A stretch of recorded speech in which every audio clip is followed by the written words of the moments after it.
All right, let's talk about present continuous today. Present continuous की हम reinforcement करने जा रहे हैं, so I'm going to tell you very quickly, बड़ी तेज़ी से बताऊंगा कि present continuous में हम basically किस तरह के जुमले बनाते हैं और उनको कैसे डील करते हैं. प्रेजेंट कंटिन्यूस में हम उस तरह के जुमले बनाते हैं जहाँ पर कोई एक्शन अभी हो रहा है, जो काम अभी हो रहा है उसके बारे में हम बेसिकली जो भी कुछ बताते हैं वो प्रेजेंट कंटिन्यूस में होता है. इसका मतलब है जो काम जारी है, जो इस वक्त जारी है. अच्छा, कंटिन्यूस को साथ ही आप प्रोग्रेसिव भी कहते हैं, यानी कोई चीज़ प्रोग्रेशन में है या कोई चीज़ कंटिन्यूस स्टेट में है, जारी है. ठीक है जी. तो प्रेजेंट कंटिन्यूस में बेसिकली हमारे पास तीन तरह के हेल्पिंग वर्ब्स होते हैं. तीन तरह के हेल्पिंग वर्ब्स होते हैं. इज़ एम आर के हेल्पिंग वर्ब्स होते हैं और बेसिकली हम उन्हें वर्ब प्लस आईएनजी के साथ यूज़ करते हैं. वर्ब प्लस आईएनजी को आप बेसिकली प्रेजेंट पार्टिसिपल भी कहते हैं या वर्ब की फोर्थ फॉर्म भी कहते हैं. वर्ब प्लस आईएनजी को हम प्रेजेंट पार्टिसिपल भी बोलते हैं और वर्ब की फोर्थ फॉर्म भी बोलते हैं, जैसे go, went, gone, going, sleep, slept, slept, sleeping. So sleeping and going and so forth, there basically fourth form of verb और इनको प्रेजेंट पार्टिसिपल भी बोला जाता है.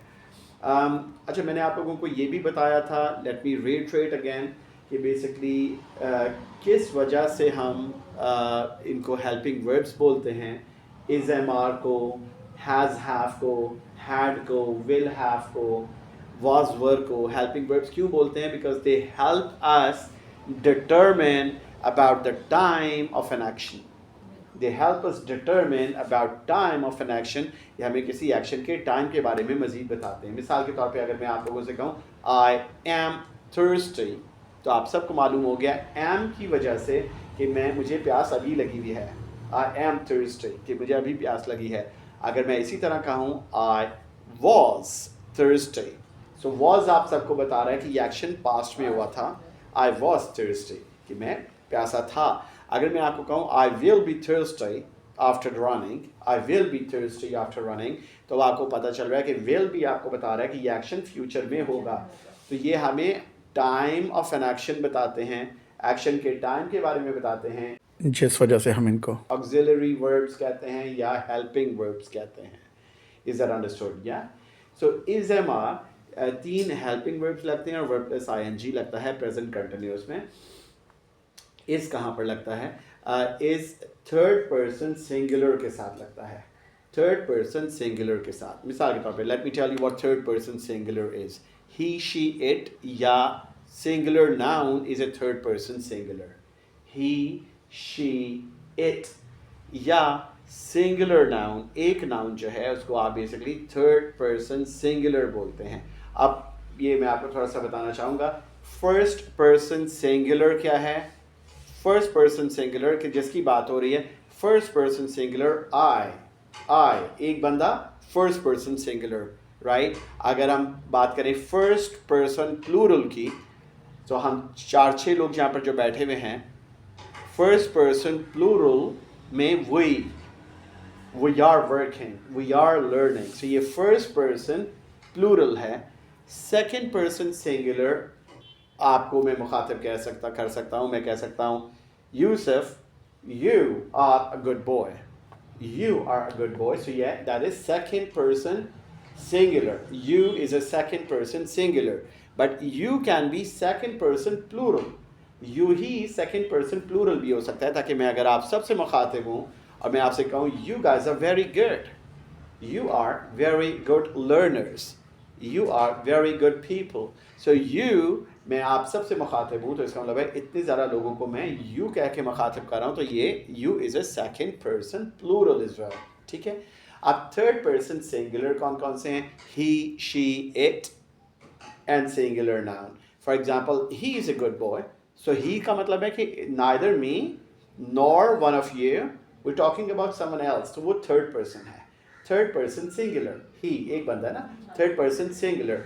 इसी तरह she is a third person singular. It is a third person singular. It is a nice watch. It's nice fruit basket. So it is a nice fruit basket. So third person singular. इसी तरह Ahmed is a good boy. Third person singular.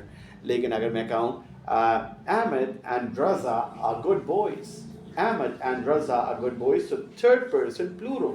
इसी तरह से they are good boys, third person plural. ठीक है, ये होता है जी। तो अभी अगर हम इसके सेंटेंसेस की बात करें, इसके अफर्मेटिव सेंटेंस प्रेजेंट कंटिन्यूअस के जो हैं, if we talk about that, affirmative में आपके पास सबसे पहले सब्जेक्ट आता है, सब्जेक्ट के साथ इज एम आर के हेल्पिंग वर्ब्स आते हैं और उनके साथ verb plus I N G आता है। ठीक है, और ज़रूरत पड़े तो ऑब्जेक्ट भी आता है। ऑब्जेक्ट क्या, सब्जेक्ट क्या होता है? Action doer. ऑब्जेक्ट क्या होता है? जिस पे एक्शन हो रहा है। सब्जेक्ट जिस तरह I like mangoes, so I is a subject, verb like, right, I like mangoes नहीं, लेकिन we were talking about present continuous, so let me just tell you this again. I am reading a book. Like I am reading a book. So basically, I is a subject, and what am I reading? A book. So book is an object. Thank you, my dear. So book is an object. I am reading a book. So आपने देखा subject I, then is MR का helping verb और verb plus I N G, जिसको present participle भी कहते हैं, और उसके बाद आपने ऑब्जेक्ट भी लगा दिया, I am reading what? A book, so book is an object. ठीक है जी। अच्छा, इसका नेगेटिव कैसे होता है? बहुत सिंपल है, सिर्फ इज एम आर के साथ नॉट लगा देते हैं। Sorry, now when we talking about is am are, is जो है थर्ड पर्सन सिंगुलर के साथ यूज होता है, एम जो है फर्स्ट पर्सन सिंगुलर के साथ, यानी आई के साथ। I am going to market, I am buying a car, I am selling fruit.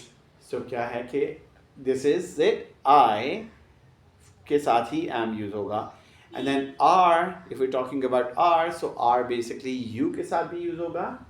You are a good boy, you are good people, right? We are good people, right? They are good people, we are learning, you are learning, they are learning. So basically are you के साथ, we के साथ और they के साथ use होगा। अच्छा जी, अभी अगर हम नेगेटिव की बात करें, तो नेगेटिव में सिर्फ आप इज एम आर के साथ नॉट लगा देंगे तो नेगेटिव सेंटेंस बन जाएगा, जैसा I am not working, she is not listening. ठीक है, तो इस तरीके से आप इज़ यूज़ करते हैं ही शी इट के साथ या सिंगुलर नाउन के साथ। Aisha is not learning. Aisha is not learning. तो बेसिकली he, she, it या सिंगुलर नाउन के साथ आप is लगाते हैं।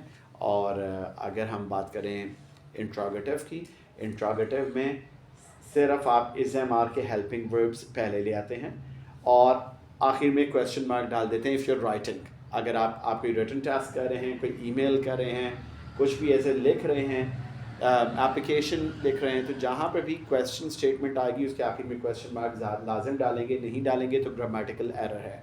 जिस तरह से is she driving, is he cooking food. तो अब आप देख रहे हैं is she driving, is he cooking food, are they learning, are they learning, are you feeling sleepy, Are you feeling sleepy? Yeah, so this is it. यहाँ पर आप देख रहे हैं कि प्रेजेंट कंटिन्यूस के इंट्रोगेटिव में इज एम आर पहले आते हैं और आखिर में क्वेश्चन मार्क आ जाता है। और अब नेगेटिव इंट्रोगेटिव की अगर हम बात करें, नेगेटिव इंट्रोगेटिव में वही फार्मूला इस्तेमाल होता है जो इंट्रोगेटिव में होता है, वही फार्मूला है बिल्कुल, लेकिन सिर्फ एक फ़र्क है कि इज एम आर सब्जेक्ट के बाद आप नॉट की प्लेसमेंट कर देते हैं, सब्जेक्ट के बाद नॉट की प्लेसमेंट कर देते हैं। उसी तरह इज़ एम आर पहले आते हैं, उसके बाद सब्जेक्ट आता है, सब्जेक्ट के बाद नॉट और उसके बाद verb plus I N G and then object if there is any. मिसाल के तौर पे is she not driving, is she not driving the car, is he not listening to the lecture, is he not listening to the lecture, are you not feeling sleepy, Are you not feeling sleepy? So this is it. अब आपने देखा negative interrogative में हम इस तरीके से sentences को deal करते हैं। विद दिस सेड, आज हमने प्रेजेंट कंटिन्यूस की रीइंफोर्समेंट कर ली। आई होप कि आप लोग इसको अच्छा सा सुनिए, समझिए, और अगर आपके कोई क्वेश्चंस हैं, क्वेरीज हैं, so get back to us, इंशाल्लाह I will help you with that. Thank you.